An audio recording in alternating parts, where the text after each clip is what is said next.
ನಮಸ್ತೆ. ನಾನೀಗ ಲೈವಿಗೆ ಬರೋಕ್ಕೆ ಏನು ಕಾರಣ ಅಂದರೆ ನೋಡಿ, ನಮ್ಮ ಭೈರವ, ನಮ್ಮ ಚಾರ್ಲಿ, ನಮ್ಮ ಶುಭ, ಉಷಾ,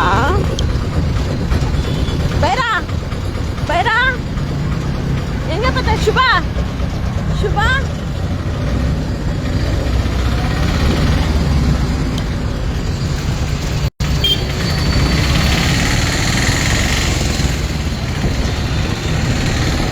ನಮ್ಮ ಭೈರವನ್ಗೆ ಇವತ್ತು ಹಾಸ್ಪಿಟಲ್ ಕರ್ಕೊಂಡು ಹೋಗ್ತಾ ಇದ್ದೀನಿ. ಅವ್ನಿಗೆ ಒಂದು ಸಣ್ಣ ಚಿಕ್ಕದು ಒಂದು ಟ್ರೀಟ್ಮೆಂಟ್ ನಡಿಬೇಕು, ಅದಕ್ಕೆ ಹಾಸ್ಪಿಟಲ್ ಕರ್ಕೊಂಡು ಹೋಗ್ತಾ ಇದ್ದೀನಿ.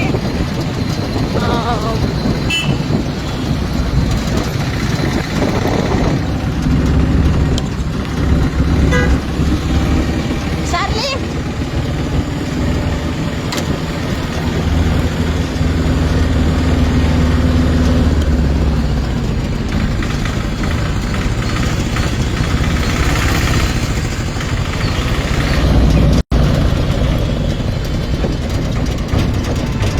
ನನಗಂತೂ ಭಾಳ ಖುಷಿ ಆಗುತ್ತೆ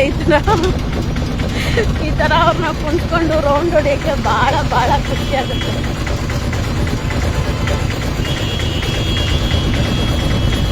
ನಮ್ಮ ಮಕ್ಕಳೆಲ್ಲ ಸ್ವಲ್ಪ ದೊಡ್ಡವರಲ್ವಾ, ಅದಕ್ಕೆ ಈ ಥರ ರೌಂಡ್ ಹೊಡಿಬೇಕು ನಾವು.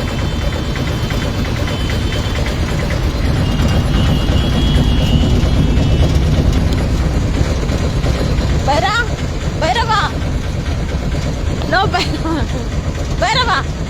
ಭೈರವ ಶುಭ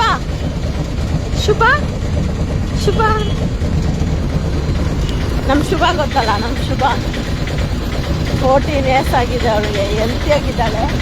ಸೊ ಅವಳಿಗೊಂದು ಮೆಡಿಕಲ್ ಚೆಕಪ್ ಮಾಡ್ತಾನ ಅಂತ. ಇವನು ನಮ್ಮ ಚಾರ್ಲಿ ಗೊತ್ತಲ್ಲ, ಅವನಿಗೂ ಏಜ್ ಆಗಿದೆ. ಸೊ ಅವನಿಗೊಂದು ಮೆಡಿಕಲ್ ಚೆಕಪ್. ನಮ್ಮ ಭೈರವಾಗ ಮಾತ್ರ ಸ್ವಲ್ಪ ಇಲ್ಲಿ ಒಂಚೂರು ಗಾಯ ಆಗಿದೆ, ಅದೊಂದು ಸಣ್ಣ ಟ್ರೀಟ್ಮೆಂಟ್ಗೆ ಕರ್ಕೊಂಡು ಹೋಗ್ತಾ ಇದ್ದೀನಿ. ನಿಜವಾಗೂ ಮನುಷ್ಯರ ಜೊತೆ ಕಲಿಯೋದ್ಕಿಂತ ಪ್ರಾಣಿಗಳ ಜೊತೆ ಕಲಿಬೇಕಂದ್ರೆ ಭಾಳ ಖುಷಿಯಾಗುತ್ತೆ, ಭಾಳ ಸಂತೋಷನೂ ಆಗುತ್ತೆ. ನೋಡಿ ಇವನಂತೂ ನಿಜವಾಗೂ ಯಾವಾಗೂ ನಾವು ಪ್ರಾಣಿಗಳ ಸವಾಸ ಮಾಡಬೇಕು. ನಮ್ಮ ಮಕ್ಕದಲ್ಲಿ ಸಂತೋಷ ನಗು ಇಟ್ಟಿರ್ತಾರೆ, ಆದರೆ ಈ ಕೆಟ್ಟ ಜನಗಳಿದ್ದಾರಲ್ಲ ಅವ್ರಿಗಾಗಲ್ಲ. ಪ್ರಾಣಿ ನೋಡ್ರೆ ಆಗಲ್ಲ, ಪ್ರಾಣಿಗಳು ಹುಚ್ಚು ಇದ್ರೆ ಆಗಲ್ಲ, ಕಕ್ಕ ಮಾಡಿದ್ರೆ ಆಗಲ್ಲ. ಯಾಕಂದರೆ ಅವ್ರಿಗೆ ಕಿಡ್ನಿ ಫೇಲ್ಯೂರ್ ಆಗ್ಬಿಟ್ಟಿರುತ್ತಲ್ಲ, ಅವ್ರು ಹುಚ್ಚೆ ಕಕ್ಕ ಏನು ಮಾಡಲ್ವಲ್ಲ. ಪ್ರಾಣಿಗಳು ಮಾತ್ರ ಮಾಡ್ತಾರೆ ಅಂತೇಳಿ ಈ ಡಾಗ್ ಹೇಟರ್ಸ್ ಎಲ್ಲ ಹೇಳ್ತಾರೆ. ಅವ್ರಿಗೆ ನಾನು ಎಕ್ಕಡ, ನಮ್ಮ ದುಡ್ಡು, ನಮ್ಮ ಕಾಸು, ನಮ್ಮ ಮಕ್ಕಳು, ನಮ್ಮ ಪ್ರೀತಿ, ಯಾರಿಗೇನು ಸಲಾಮು ಅಲ್ವಾ? ಎಲ್ಲೂ ಅಷ್ಟೇ ನಾವು ಈಚೆ ಕರ್ಕೊಂಬರೋಗೂ ಅಷ್ಟೇ ಎಷ್ಟೋ ಫೇಸ್ ಮಾಡ್ತೀವಿ. ಅವ್ರು ಬಂದು ಕೇಳ್ತಾರೆ, ಇವ್ರು ಬಂದು ಕೇಳ್ತಾರೆ. ನನ್ನ ಯಾರಾದರೂ ಬಂದು ಕೇಳಿದ್ರೆ ಬಾಯಿ ಬಿಟ್ಟರೆ ಬ್ಲಾಸ್ಟ್ ಮಾಡಿಬಿಡ್ತೀನಿ ಅವ್ರನ್ನ. ಯಾಕೆ ಗೊತ್ತಾ, ನಾವು ಯಾರಿಗೂ ಮೆಚ್ಚಿಸೋಕ್ಕೆ ನಡ್ಕೊಂಬಾರ್ದು. ನಮ್ಮ ಮನಸ್ಸು, ನಮ್ಮ ಆತ್ಮ ತೃಪ್ತಿಯಾಗಿ ನಾವು ಬದುಕಬೇಕು ಅಂತ ಎಲ್ಲಾದ್ರೂ ಬೀಳ್ತಾವನೆ. ಇವ್ನು ನೋಡಿ ಚಾಲೆ, ನನಗಂತೂ ಭಾಳ ಖುಷಿ ಇವ್ರ ಜೊತೆಲಿ ಓಡಾಡೋಕ್ಕೆ, ಸುತ್ತಾಡೋದಕ್ಕೆ ಭಾಳ ಖುಷಿ ಆಗುತ್ತೆ.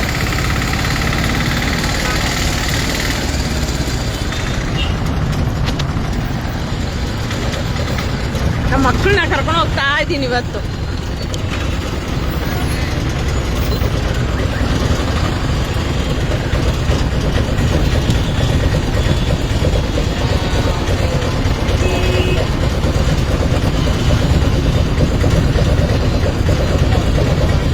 ಇವನ ಹೆಸರು ಚಾರ್ಲಿ, ಇವನ ಹೆಸರು ಶಂಕುಮಣಿ, ಇವನ ಹೆಸರು ಚಾರ್ಲಿ, ಇವನ ಹೆಸರು ನಮ್ಮ ಭೈರವ. ಇವನ್ ಗೊತ್ತಲ್ಲ ನಿಮಗೆ, ಶುಭ. ಇವಳು ನಮ್ಮ ಶುಭ. ಇವಳು ಎಷ್ಟು ಚೆನ್ನಾಗಿದ್ದಾಳೆ ನೋಡಿ, ಬೆಳ್ಳಕ್ಕೆ. ಇವಳು ಬೆಳ್ಳಕ್ಕಿದ್ದಾಳೆ, ಇವನು ಕರ್ರಗಿದ್ದಾನೆ. ಇವನು ಬಿಳಿ ಕರಿ ಎರಡೂ. ಇವಳು ಫುಲ್ಲು ಕರ್ರಗಿದ್ದಾನೆ, ಇವಳು ಫುಲ್ ಬೆಳ್ಳಗಿದ್ದಾಳೆ. ಇವನು ಬೆಳ್ಳಗೆ ಕರ್ರಗೆ ಎರಡು ಮಿಕ್ಸ್ ಆಗಿದೆ ನೋಡಿ. ನನಗಂತೂ ಭಾಳ ಸಂತೋಷ ಆಗುತ್ತೆ. ಪ್ರಾಣಿಗಳು ಸವಾಸ ಮಾಡಿ ನೀವು ಖುಷಿಯಾಗಿರಿ. ಧನ್ಯವಾದಗಳು. ಮತ್ತೆ ಆಮೇಲೆ ಲೈವಿಗೆ ಬರ್ತೀನಿ.